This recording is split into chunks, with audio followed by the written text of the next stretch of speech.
Tonight, we will witness the struggle for survival in ancient Egypt. To support my journey, simply like this video and subscribe to the channel. If you are ready, let's immerse ourselves in the deep and calm waters of history. Close your eyes. Take a deep breath. Now imagine a desert stretching out as if infinite. Yellow, dry, and silent. The sky has turned orange. The sun is setting slowly. Sand is everywhere. But in the middle of that silence, there is a thin line barely discernible to the eye. It is as if someone took their brush and drew a blue line in the middle of the desert. That is the Nile River. Everything began with it. There was no war, no sword, only water, only patience. The Nile's floods turned the arid land into fertility. People began to gather around it. The black mud emerging with the receding water gave the first crops. Wheat sprouted, people settled, houses were built, and a civilization was born quietly. The Nile was not just a river. It was a sacred being that measured time and shaped life. It flooded at certain times every year and then quietly receded. People adjusted their calendars accordingly. They built their gods around it. The voice of the Nile was their prayer. People were afraid when it was silent. They danced with joy when it overflowed, and this new civilization grew. Over time, villages became cities. Cities turned into kingdoms. Pyramids rose. Stones found their voice. Every structure was an echo of the Nile. And every night, people looked at the stars and gave thanks. Because they knew. In the morning, the Nile would flow again. That is, life would continue. Now you too close your eyes. Feel a cool wind touching your forehead on the banks of the Nile. A sistrum is being played from afar. The scent of incense spreads from a temple. Everything is calm, everything is ancient. Don't forget to subscribe to the channel before falling asleep. Because this is not just a story. This is the sleep of civilization. Happy listening. In the 5000s BC, people lived as nomads in what is today Egyptian lands. But one day, not a large stone that came, but a water flowing patiently in its place formed the heart of civilization. When the Nile River flooded every year, it left behind a black and fertile mud. From this mud came wheat, came barley, and for the first time, humanity transitioned to a settled life. Therefore, ancient Egyptians called their country Kemet. That is, black lands. For them, this blackness was not death, but life itself. Because drought was yellow, it was barren. But the mud left by the Nile was life. Every village built on this land turned into a city over time, and these cities would one day form the oldest kingdom in history. Egyptians, like other peoples around them, listened not only to nature but also to the rhythm of time. The flood time of the Nile determined the calendar. The cycle of the sun determined the days and seasons. Thus, not only farming, but also mathematics, engineering, and writing developed. They began to speak with symbols they called hieroglyphs. These symbols were not a nail, but a poem. Each one told of a life. But for this order to be preserved, one more thing was needed. A belief. Egyptians believed in gods who kept everything in order. Ra who gave birth to the sun, Osiris who judged the dead, Isis who symbolized fertility, and above all, a leader who maintained this order on earth. The Pharaoh. He was not just a king, but the representative of the gods. Therefore, pyramids were not just tombs, but the expression of immortality. And thus began the journey of ancient Egypt. Not with a conquest or a revolution, but silently, patiently, with the rhythm of the Nile, this civilization rising from among the sands would give direction to the world for hundreds of years, erect stone buildings to the sky, and see even death as a transition. Everything began with the patience of a river. Initially, Egypt was not a single country. In the north at the Nile Delta was Lower Egypt. In the south, close to the source of the Nile, was Upper Egypt. Lower Egypt was represented by the green crown, Upper Egypt by the White Crown. The two kingdoms lived on the same river but did not trust each other. They fed from the same source but worshipped different gods and blessed different kings. These were two separate stories of the same Nile. Until a man emerged. Narmer. Some sources write his name as Menes, but for those who leave a mark throughout history, the name is not important, the mark is. Narmer united the two crowns. Now the pharaoh represented both the upper and the lower. He had both the white and the green crown on his head. After that day, the two banks of the Nile began to beat like a single heart. With this unification, the concept of unity was born for the first time in Egypt. Now the gods were also at peace. As a symbol, papyrus, the plant of Lower Egypt, and the lotus, the flower of Upper Egypt, began to be drawn side by side. Kings were both warriors and mediators, and thus the first dynasty was established around 3000 BC. The Old Kingdom period of ancient Egypt had begun. The order established by Narmer was not just a political unification but a cultural fusion. Now the people were united under one flag. The first great structures built were not just displays of power, but symbols of this unity. Every stone, every relief was now the voice of a single civilization, not of two separate countries. Narmer, the oldest documented king in history, was the king of Upper Egypt around 3100 BC. But his eye was on the north. One morning he gathered his army and marched to Lower Egypt. There was no war. There was no great massacre. Because Narmer was not a commander, but a unifier. And one day they saw him with two crowns on his head. White and green. This was not just a kingdom, but the unification of two worlds. It was the unification of the harshness of the south with the fertility of the north, stone with soil, sword with prayers, gods with the people. At that moment, for the first time in history, Egypt became a whole.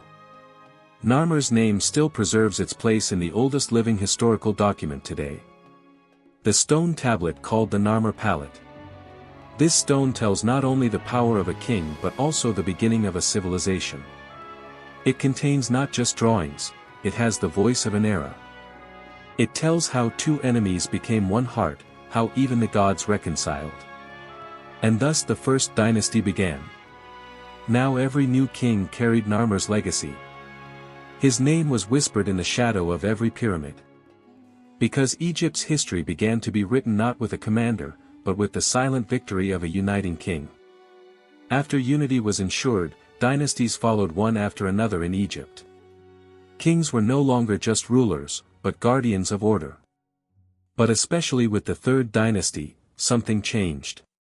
Kings were no longer only kings. They were declared gods. They became the breath of the gods on earth, the representative of immortality. Do you know who the most remarkable king of this period was? Djoser. But what made Djoser's story unforgettable was a man walking silently beside him. Imhotep, a vizier, an architect, a doctor, a seer. A genius far beyond his time. He did not make a tomb for his king, he made a monument, and the first great stone structure in history was born. The Step Pyramid at Saqqara. This structure was not just a tomb. It was a staircase reaching to the gods. Because Egyptians believed that death consisted only of transformation, and that staircase was a mortal king's wish to ascend to the sky. The fourth dynasty that followed stepped to the pinnacle not only of Egypt but of human history. The kings of this period carved immortality into stone. Khufu had the world's largest pyramid erected in the Giza Desert around 2580 BC. Millions of stone blocks, tons of weight, there were no cranes nor wheels. But this structure is still standing. Even today, it is not fully known how it was made. Perhaps the secret was not in the stone but in believing hands. Khafre and Menkaure came after Khufu. They also built their own pyramids, and in front of them, a being that has been looking silently for thousands of years was erected, the Great Sphinx, half human, half lion.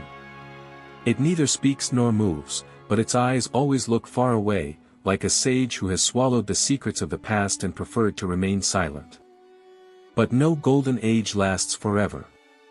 Kings multiplied, dynasties mingled, and power fragmented.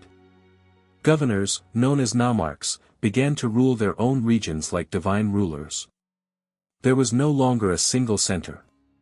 Fragmented cities, people turned inward, silenced gods, and finally, central authority collapsed. Egypt turned inward for the first time. The temples that once spoke with gods were silent. The shadow of the pyramids no longer carried peace but loneliness, and the Nile had started to flow just like a river again with its annual secrets. When the Old Kingdom collapsed, Egypt was buried in silence. Starting from 2181 BC, there was silence in the heart of the country for exactly 200 years. Neither a new pyramid was erected nor were great ceremonies held in the name of the gods. Pharaohs still existed, perhaps, but they were now only memories carved on stone walls. In reality, those who ruled the country were now provincial governors, the nomarchs. Each acted like a king on his own land, ruled the people, and made their own decisions. The pharaoh was like a legend beyond the Nile, and Egypt was once again divided into north and south. The crown, once the symbol of unification, was now a silent memory of separation. The people were miserable. Sometimes the Nile did not flood at all, and drought came. Sometimes it flooded excessively, and flood struck. The crops were gone, the land became unproductive, and hunger spread. For the first time, Egyptians questioned their beliefs. If the pharaoh is a god, why are we hungry? Why are our children dying? Why did the gods abandon us? These questions were a breaking point in ancient Egyptian history because, for the first time, a distance formed between the gods and the people. Now holiness was expected from the soil, not the sky. For these lands to be fertile again, a new order was required, and this order would be born from an unexpected place. Around 2050 BC, Thebes in the south, known today as Luxor, became a door opening from dark days to light. A king emerged from this city, Mentuhotep II. But he was not only a ruler, he was a savior who brought hope to a nation exhausted by civil war. After years of division, he marched his army to the north. Lower Egypt was conquered again, and the two crowns were once again united on a single head. But this time, it was beyond a symbolic unification, it was also a unification between the people and the king, and thus the Middle Kingdom period began. This period was very different from the Old Kingdom. Pharaohs were no longer inaccessible gods but leaders close to the people. Palaces were simpler, and words were more meaningful. The goal of the kings was no longer just to serve the gods but to keep the people on their feet. Art also changed, statues were no longer cold and perfect but human, with wrinkles on the faces. Stories of ordinary people were written on the walls. And for the first time, yes, for the first time, inscriptions took place in the tombs of farmers, artisans, and mothers alongside pharaohs' tombs. It turned out life was not only for pharaohs. One of the most important concepts in the Middle Kingdom was Ma'at, balance, justice, and universal order. Kings no longer just ruled, they struggled to maintain the balance. Dams were built, irrigation systems were expanded, and mines were opened. The heart of the economy beat again, and the people felt for the first time what peace really meant. But every peace lasts until a shore. At the eastern border, there was a community quietly gathering strength. The Hyksos had set their eyes on the Nile like a patiently waiting shadow, and they were the harbingers of a new era where Egypt would be driven back into collapse. Around approximately 1700 BC, the sky changed in the north. A wind coming from afar carried foreign voices to the waters of the Nile, and finally, the Hyksos entered through the east gate. They were a people, perhaps, but what they really brought was change. Who were the Hyksos? Most likely an Asian tribe coming from today's Palestine and Syria lands. But they were not just people, they were technology. When they stepped into Egypt, they brought with them a brand new battle order, chariots with wheels, sharp swords forged from bronze, fast units equipped with horses, and powerful long-range bows. Egypt was still bound to its old traditions, soldiers carried spears, and battles were fought step by step. But the Hyksos came like the wind, and one morning they entered Avaris, the heart of the delta. The city was silent, there was no resistance because no one was ready for such power. Lower Egypt fell into the hands of the Hyksos. However, strangely, they did not touch Thebes in the south. It was as if a silent agreement had been made between the gods of the north and the gods of the south. Thus, Egypt was once again divided into two. But this time it was different because one half of the country was now in the shadow of an invader. And Thebes had not lost that old capital pride. Priests planning inwardly, princes growing patiently, and a people setting their eyes on the north were waiting. History had shown that Egypt may fall, but it does not surrender. This time, the south did not remain silent because there was a child, still small, but the honor of a whole nation was growing inside him. Seqenenretau, the king of Thebes, declared war on the Hyksos. Did he win? No, but some victories are written not by winning but by resisting. When his corpse was found, his skull had been shattered by an axe. But as that head fell to the ground, the seed of a new resistance had already fallen into the soil. His son Chamos took over the war with walls, defenses, and night raids, but the occupation continued. One day Chamos died, and a child took his place, Ahmose. Ahmose grew up, and one day he launched the great offensive against the Hyksos. He marched to the delta, besieged Avaris, and on that day, he wiped the black stain off Egypt's forehead. The Hyksos were driven out. But most importantly, the Egyptians learned to fight. Now they were not only defensive, pharaohs were now conquering leaders, and thus history began to write the New Kingdom period. This period would be one of ancient Egypt's strongest, richest, and most impressive eras because there were now not only gods in Egypt, but armies, conquests, and the shadow of kings. And those ancient lands on the banks of the Nile were now preparing to shape not only their own children but also the outside world. When Ahmose drove the Hyksos out of the country, the calendars showed 1550 BC. This was not only an end, it was also a brand new beginning because with him, one of the most magnificent periods of history was starting, the New Kingdom period. This era would be remembered not only for pyramids but for armies, conquests, gold, victory, and legends. And the most interesting thing is that in this strongest era of ancient Egypt, one of the most extraordinary characters was a woman. But those who saw her could not understand at first glance that she was a woman because she dressed like a man, wore a beard, and used the title of pharaoh. Her name was Hatshepsut. She was a pharaoh's wife, then a widowed queen. Normally, she would be expected to stay in the silent corners of the palace, but she heard the call of the throne, not the whisper of fate. The male heir was still young, and Hatshepsut stepped onto the stage to fill this void. As one of history's first great female leaders, she declared herself the chosen of the god Ammonius. She was not a commander. She did not become a warrior either. But her battlefield was different: economy, art, and architecture. During her reign, Egypt grew without war. She had luxurious temples built. She organized trade fleets. She arranged expeditions to distant lands, as far as the shores of present-day Somalia. Gold, incense, precious trees, ivory. Hatshepsut's Egypt was woven with wealth and peace, and even today, that magnificent temple at Deir el-Bahari stands tall against the desert winds as a silent witness to her vision. But as time progressed, the shadows on the throne began to grow. When the new king Akhenaten took the stage, he changed the rhythm of ancient Egypt. He was not just a king, he was a revolutionary, a reformer, and perhaps a heretic.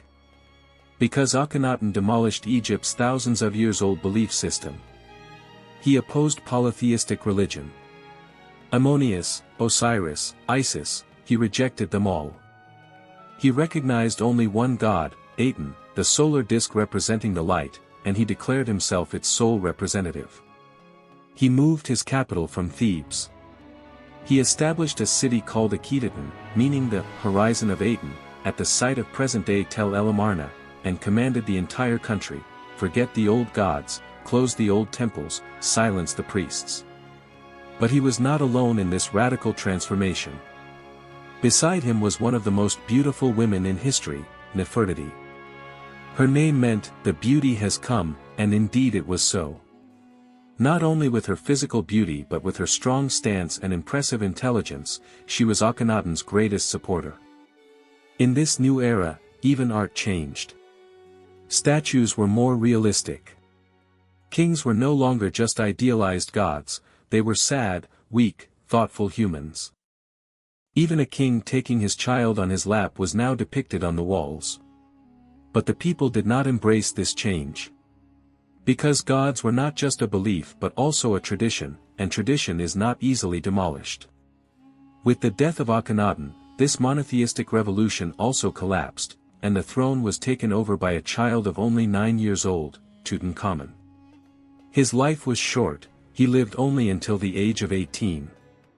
But his fate was so great that there was no one who did not know his name. Because his tomb was one of history's greatest archaeological discoveries. When it was opened by Howard Carter in 1922, the world held its breath.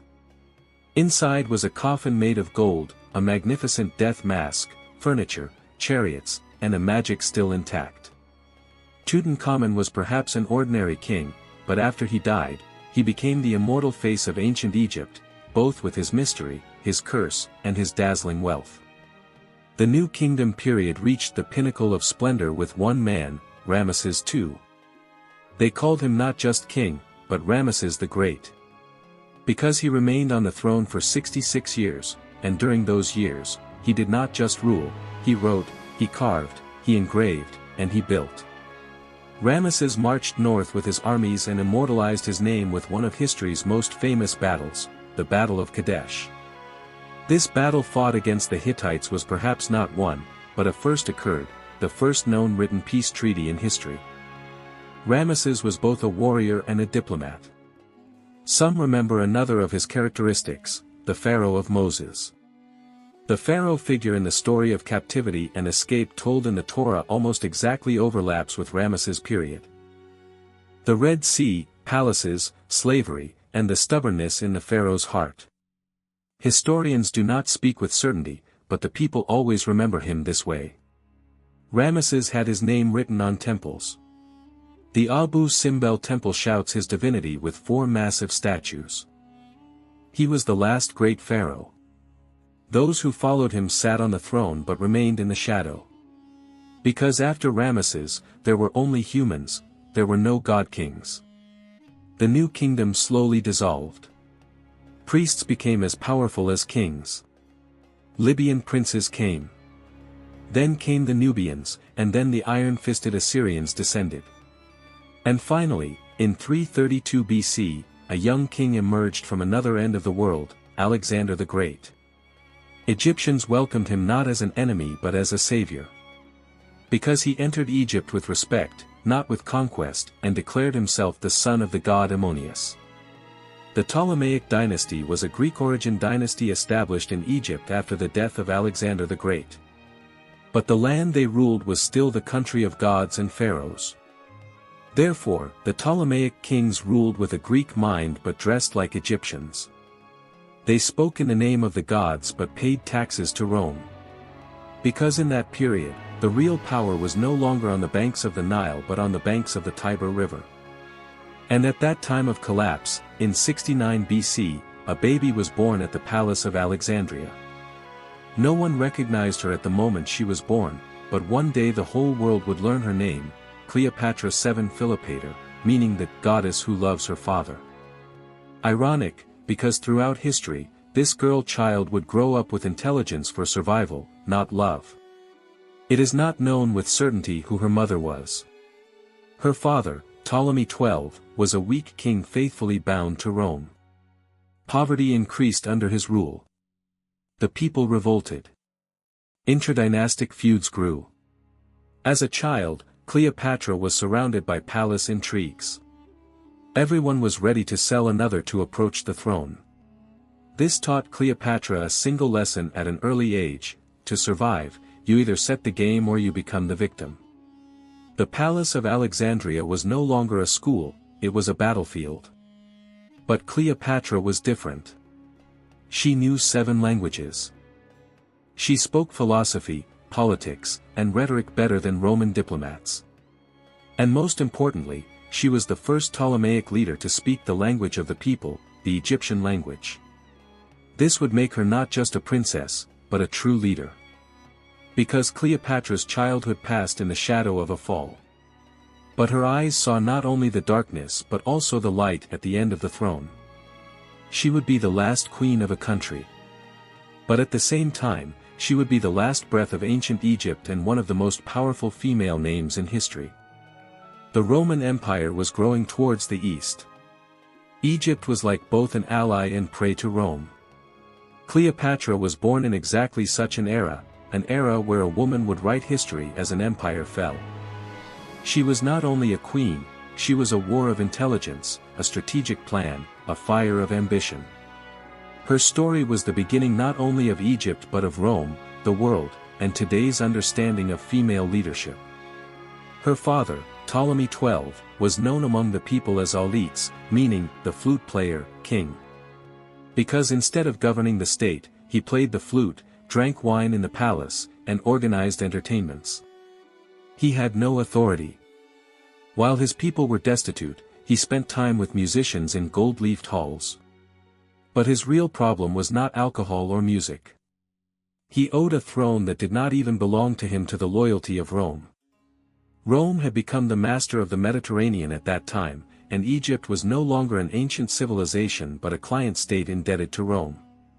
Ptolemy XII gave bribes to Rome to protect his throne.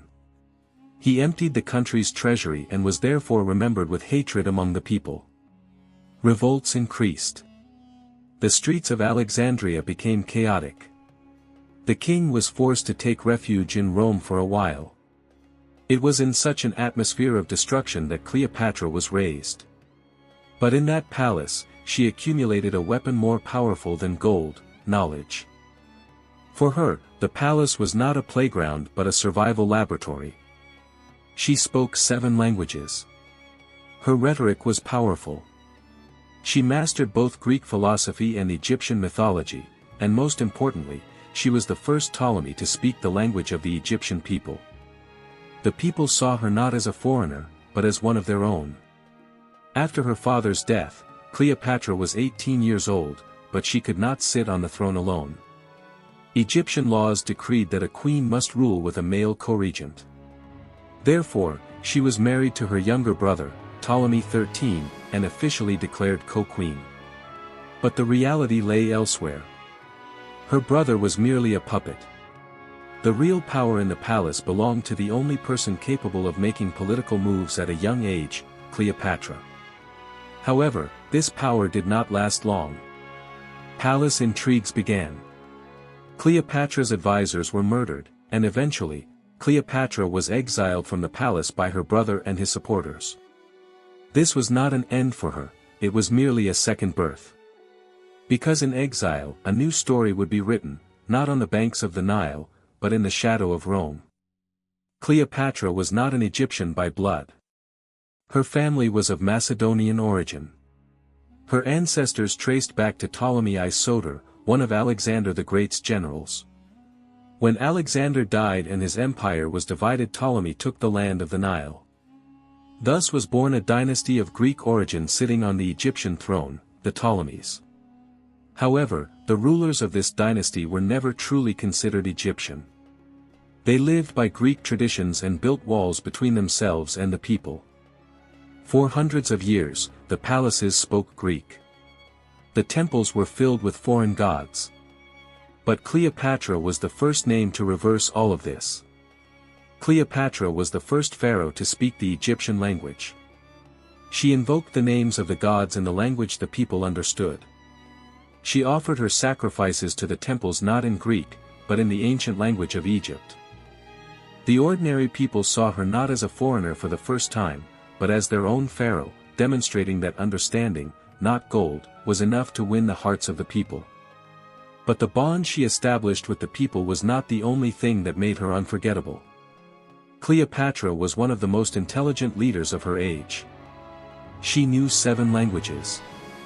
She was educated in astronomy, medicine, politics, and diplomacy. When she spoke, she was influential. Even when she was silent, she commanded attention. For her, beauty was a detail. Her real power lay in her words. She was not just a female leader, she was an example proving how a woman could establish power through knowledge throughout history. And because of this, she was etched into history not just as a queen, but as the voice of an era, the resistance of a civilization, and the immortal memory of a woman. Although the palace where Cleopatra grew up reflected a grandeur rising with marble columns when viewed from the outside, inside there was a constant net of intrigue. Brotherhood here did not mean a bond of trust, but a potential danger. Because the tradition in the Ptolemaic dynasty was this, siblings marry and sit on the throne together, but eventually, one poisons the other.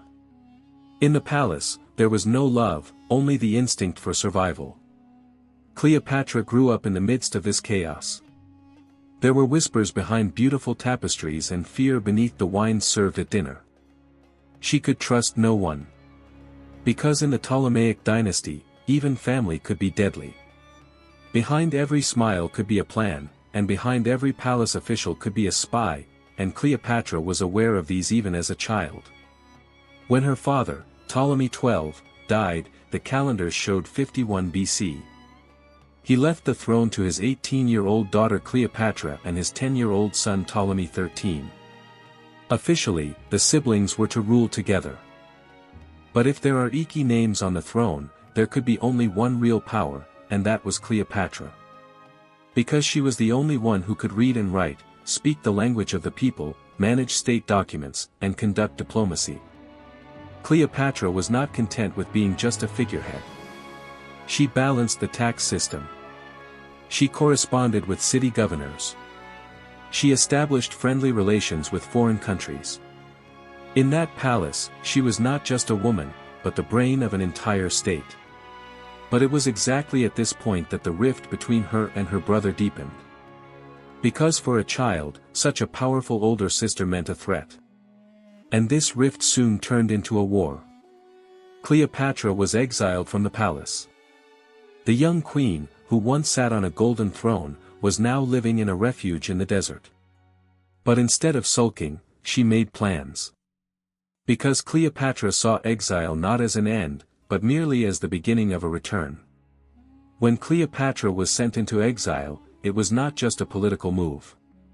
It was part of a grand conspiracy to corner one of the most intelligent female leaders in history. But Cleopatra was never one to accept being cornered. Because in her eyes, every retreat was part of a plan for a return. Ptolemy's advisor Pothinus and General Achillas had seized total control of the capital. Cleopatra's seals were removed from documents. Her name no longer appeared even in official correspondence. The gates of the treasury were closed to her. Only her enemies remained in the corridors of the palace. Finally, a decision was made at midnight: Cleopatra would be removed from the palace. No ceremony, no explanation. Just exile. But this was not their victory, it was Cleopatra's silent resistance. She took her most loyal soldiers with her. The cartographers, diplomats, and several advisors who had worked with her for years, and together they set out not south, but east toward Syria. That place would be not just a refuge for her, but a headquarters. Because Cleopatra was going not just to return to the throne, but to take it back. During these years of exile, Cleopatra began to watch opportunities rather than her enemies. Pompey was one of the most powerful men in Rome. But he lost against Caesar and sought a safe harbor while fleeing. The place that came to his mind was Egypt. Because Egypt was still tied to Rome, but at the same time, it was weak, divided, and turbulent with internal conflicts, exactly the kind of ground a seeker of asylum would need. Ptolemy XIII and his advisors first saw Pompey's arrival as an opportunity. They thought, if we act before Caesar and kill Pompey, we will gain favor with Rome's new leader, and they did so. When Pompey stepped onto the shore, they acted as if they were welcoming him as a friend. But suddenly, a knife from behind, one of history's most powerful generals was killed by his own allies and his head was cut off. Then this severed head was presented as a gift to Julius Caesar. But Caesar was enraged. Because he would defeat his enemies on the battlefield. He respected their surrender, not their being killed like a fugitive. At this moment, Cleopatra understood her time had come. Because Caesar was now in Egypt, and he felt a deep anger towards the gift presented to him in Ptolemy's palace. Cleopatra would not miss this opportunity. Now the stage was being prepared for one of history's most iconic meetings. A queen presented before Caesar, rolled inside a carpet. When Caesar saw Pompey's head, he went mad with rage. He was my enemy, yes. But to do this to a Roman citizen is unforgivable. And he entered Alexandria. His goal was to ensure justice and resolve the issue concerning the Egyptian throne. When Cleopatra heard this in Syria, she smiled, for the opportunity she had been waiting for years had finally arrived. However, she was forbidden from entering the palace. So, she did something that became a legendary moment in history. Cleopatra wrapped herself inside a large carpet. 2 men carried her into the palace to the room where Caesar was staying. When the carpet was unrolled on the floor, Cleopatra opened it with a supple movement. She smiled and looked into Caesar's eyes. Rome only loves the strong. I have things to show you as well. Caesar was mesmerized. This woman was like no other woman he had known in Rome. She was intelligent, determined, elegant, and she did not fear him. Soon, decisions were made in Cleopatra's favor. Ptolemy was enraged, but Caesar suppressed him. Cleopatra returned to the Egyptian throne. She was married to her brother again, yes. But this time, Rome was behind her. When Cleopatra emerged from the carpet to face Julius Caesar, she wrote history not only with her intellect but also with her political courage. With Caesar's support, she sat on the Egyptian throne once more. But traditions were still in effect. She had to share the throne with her brother again. Ptolemy XIII now existed only on paper. In reality, Cleopatra was the new ruler of Egypt. However, the palace was still the same old palace. Intrigues had not ended, and Julius Caesar's presence this time stirred up not only the palace but the entire populace. Ptolemy XIII and his advisors did not accept this situation. Armed resistance began. Street-by-street battles broke out between Roman troops and the Egyptians. Libraries burned. Palaces collapsed. The people panicked. This went down in history as the Alexandrian War. Cleopatra gave Caesar full authority to defend her throne. Caesar called for reinforcements from Rome, and eventually, Ptolemy XIII died by drowning in the Nile River. Now the path was completely clear for Cleopatra, but she could not rule without a brother. Tradition stepped in again. This time she married her other brother, Ptolemy XIV.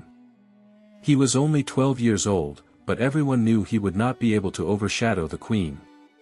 The palace fell silent. The people flooded the squares, and Cleopatra sat on her golden throne once more. But this time there was a difference. Beside her was not just a child king, but the most powerful man in Rome.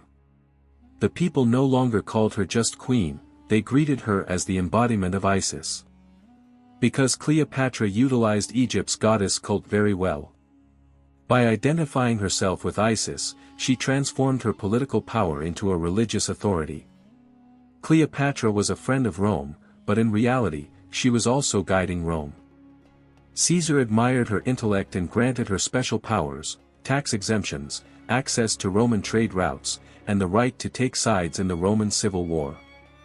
But this was not Cleopatra's only move. For one morning, news reached Caesar's room. Cleopatra was pregnant and would name her child Ptolemy XV Caesar. But the people would know him by another name, Caesar Ion.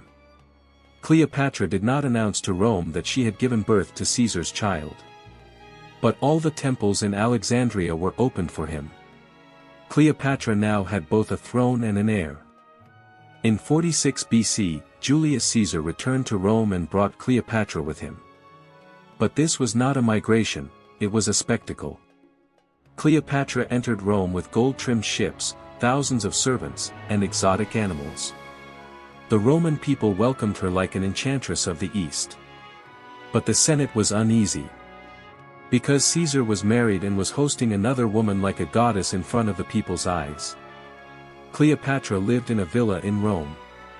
She was with Caesar, but unrest was growing between the people and the Senate. On one hand, whispers were spreading in Rome that Cleopatra enchanted Caesar. On the other hand, the rumor that Caesar Ion could be the heir to the Roman throne created fear. And at the end of all this, a man in Rome began to sharpen his dagger. The year was 44 BC. It was the month of March, and the day was March 15th. The Ides of March. As Cleopatra woke up in her villa in Rome, Julius Caesar was preparing to go to the Senate. One last look, one last word, one last touch of the hand. At that moment, neither of them knew it was the final look. But as Caesar walked to the Capitol, whispers rose behind him. Those waiting for him were not his friends, but his enemies. In the middle of the Senate hall, 23 daggers were plunged into Julius Caesar's body. When Brutus, one of his most trusted men, delivered the final blow, Caesar only said, "Et tu, Brute?" When the news reached Cleopatra, everything froze. Caesar was dead. She was a foreign queen left unprotected in the middle of Rome. After Caesar died, chaos began in Rome. The Senate turned against each other. Caesar's allies fled. The people marched on her house, and Cleopatra's name began to be whispered as a scapegoat. The Eastern enchantress came. She bewitched Caesar. Because of her, Rome is in turmoil. Cleopatra was no longer tolerated. Because after Caesar's death, Caesarion's heirship was open to debate. Cleopatra knew that if she stayed in Rome, she would lose Caesar Ion. The Roman people saw him as Caesar's illegitimate child, and his claim to the throne meant a threat to Octavian. Cleopatra had to make a choice. Either she would stay in Rome and continue to play for power, or she would return to Egypt and stay away from Rome. Cleopatra chose the latter. She took Caesar Ion with her, boarded her gold-trimmed ships, and left Rome. But this was not a triumphant return. This was a march of defeat. Neither Caesar was with her nor the protection of Rome. Now everything had to start anew. But there was a difference. Cleopatra was no longer just a queen. She was the only surviving legacy of a deceased emperor. When she returned to Egypt, the people welcomed her. But the palace was silent. The walls were strong, but Cleopatra was broken. She decided to raise her son like a god. Caesarion's face resembled Caesar's, and as she watched him every day, Cleopatra whispered, "Your destiny will be greater than his." Meanwhile, another man was rising in Rome, Octavian. His name was mentioned in Caesar's will. He was still very young but ambitious, and in his eyes, Cleopatra was not Caesar's memory, she was a threat. The Rome-Egypt relationship was now remembered with suspicion, not love, and Cleopatra began a search for a new ally. And one day, Marcus Antonius, one of Rome's powerful generals, approached the shores of Egypt. Cleopatra knew this man's power, influence, and ambition. But there was something she didn't know: this man was going to fall in love with her.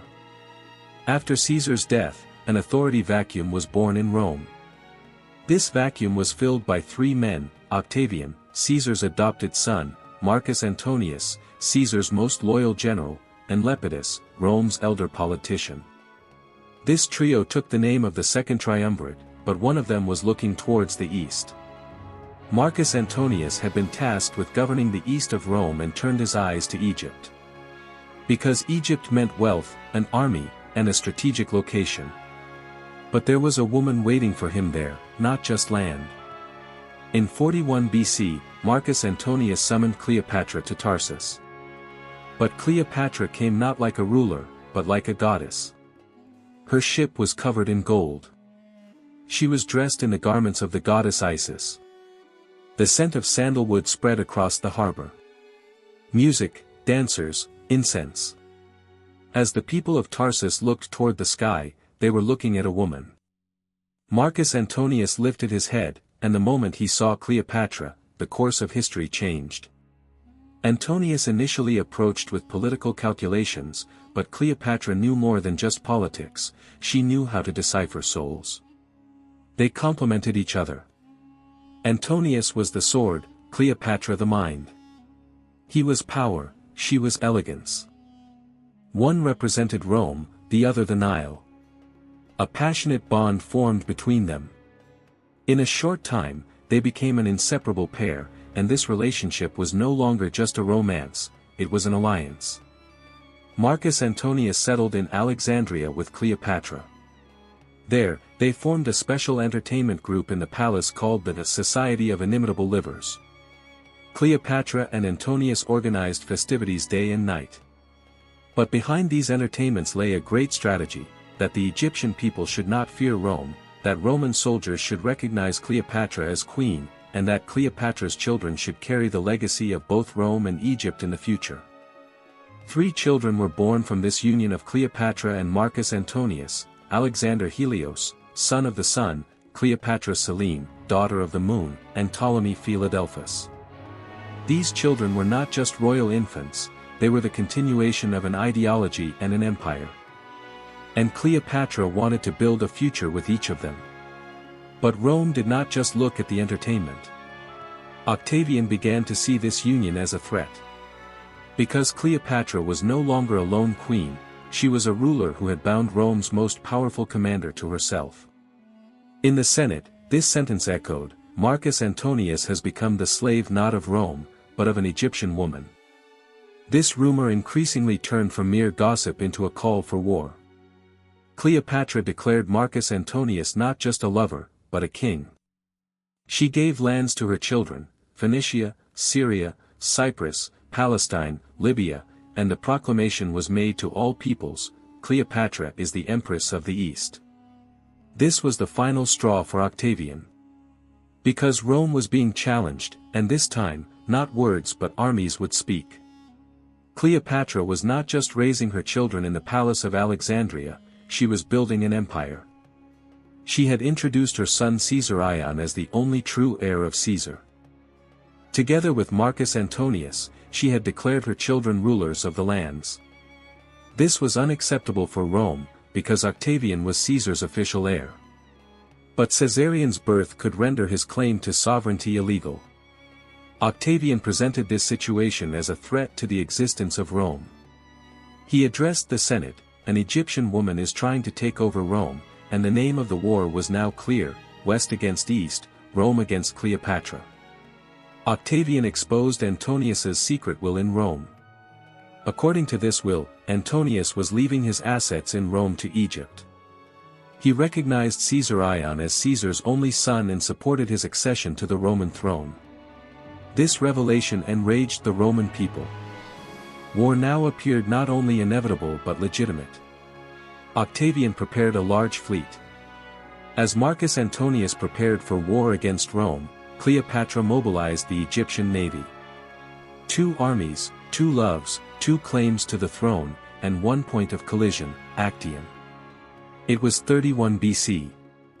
Off the coast of Actium in Greece, a naval battle that would determine the fate of history was about to begin. Cleopatra was not just a supporter, she was a leader physically present in the war. She took her place at the head of her navy with her own ships. The war was not only for Marcus Antonius but a war to protect Cleopatra's queenship. But Octavian's navy was faster and more organized, and when that moment came, Cleopatra made the hardest decision in the world. In the middle of the battle, Cleopatra ordered her navy to retreat. Antonius followed her. The war resulted in Octavian's victory. In Rome, it was spoken, the Egyptian woman fled in the middle of the war. Antonius remained loyal to his love and followed her, and Rome emerged victorious. But the truth was not that simple. At that moment, Cleopatra realized the war would be lost. She had retreated to save her navy. But this move shook the confidence among Antonius's commanders and sealed his fate. Cleopatra and Marcus Antonius withdrew to Alexandria after Actium. However, Rome was now approaching. The Egyptian people were in panic, and even the palace walls were silent. Cleopatra felt that the empire she had built for years was collapsing. But she was still standing. Because she might lose a war, but she would not give up her honor. Cleopatra prayed alone in the temple of Isis. She whispered like the final words of a civilization, not just a woman, "If this is to be an end, let it be written with my tongue, let it be closed by my hands." The Battle of Actium was lost. Octavian had emerged victorious. But Cleopatra was still alive and still upon a throne. The air in Egypt was no longer cool, it was cold. In the streets of Alexandria, the footsteps of Roman soldiers were heard. Marketplaces had fallen silent, prayers in the temples came out tremulously. The people wondered if Cleopatra, the goddess of the Egyptians, was truly divine. Because goddesses did not collapse. But this city was collapsing.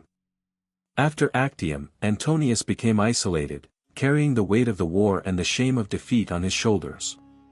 His soldiers deserted him. His generals surrendered to Rome. He now remained only in Cleopatra's palace in Alexandria. His eyes were vacant, his voice tremulous, his resolve lost. One morning, as he woke and looked at the palace walls, he whispered, "Once I was Rome. Now I am only the shadow of a woman." Roman armies were descending down the Nile. Octavian entered Egypt and sent word to Cleopatra, "Surrender. Give me your son. Step down from your throne." This was not just an offer, it was a threat. Because if Cleopatra did not surrender, Caesar Ion would be killed, and Egypt would be officially occupied as a province of Rome. Upon hearing Octavian's offer, Cleopatra played one last game. She had her spies whisper to Antonius that she was dead. The reason she did this is still debated, either she wanted to prepare him for his death or test his final loyalty. But when the news reached him, Marcus Antonius's heart stopped. He was a warrior, but he was defeated by his love, and he plunged his sword into his stomach before Cleopatra's eyes. His final words, "Cleopatra, I loved you as much as Rome, but Rome did not forgive me." Cleopatra held him in her arms, touched his blood, and wept silently. Decades of strategies, armies, diplomatic moves, all were now buried in a man's body. The palace of Alexandria was now silent. Antonius's remains were dedicated to the gods, but Cleopatra was still alive, and Octavian was still at the gate. Octavian eventually held Cleopatra prisoner in her palace but did not kill her. Because she needed to remain alive. It was planned for her to be exhibited in a victory procession in Rome. To see a queen in chains on the streets of Rome was the symbol of victory for Octavian, but Cleopatra's plan was different. "If Rome is to see me standing, it must see me only as a legend." Cleopatra was now a prisoner. She was not in the palace of Alexandria, but in a private room under Octavian's control. Rome's plan was clear. Cleopatra would stay alive. She was to be taken to Rome and exhibited in chains during a victory procession. This woman, once seen as Isis, would now become a fallen symbol before the public. But Cleopatra could never allow this. Because she was not just a woman, she was Egypt itself. Cleopatra convinced her guards and conveyed her last wish: she wanted to be buried next to the remains of Antonius. This request was approved by Octavian, for he still wanted her to live, for the victory, for the spectacle. But Cleopatra used this permission for something else: to die. There is a legend in Egypt: true queens meet death not with a sword, but with the poison of a serpent. Cleopatra made her final preparations with a venomous cobra, or perhaps a scorpion, hidden in a secret compartment within a fruit basket brought to her. She wore her white linen garment, put on her golden bracelets, whispered her prayers dedicated to Isis, and then placed the venomous creature beneath her left breast. A bite, a shiver, and then eternity. When Cleopatra's servants found her lying on the ground, there was a sense of peace on her face. When Octavian entered, he realized his victory was incomplete. Because you can chain a woman, but you can never chain her will. Cleopatra had written her own end. This was the quietest yet most powerful blow dealt to Rome. Her son Caesar Ion was her heir, the only child believed to come from the blood of Caesar. After Cleopatra's death, Roman soldiers found and killed him as well. Thus, not just a woman, but a lineage, a belief, and a civilization came to an end. In 30 BC, with the death of Cleopatra, Egypt was officially annexed to the Roman Empire. No Egyptian ever became pharaoh again. The gods fell silent. The pyramids remained in the shadows. Even the Nile began to flow more quietly. In the year 30 BC, following Cleopatra's death, Marcus Antonius, Caesar Ion, and Cleopatra's 3 other children were erased from history. Some were killed, some were exiled. Rome was now entirely in Octavian's hands, and he was no longer just a man, but an emperor.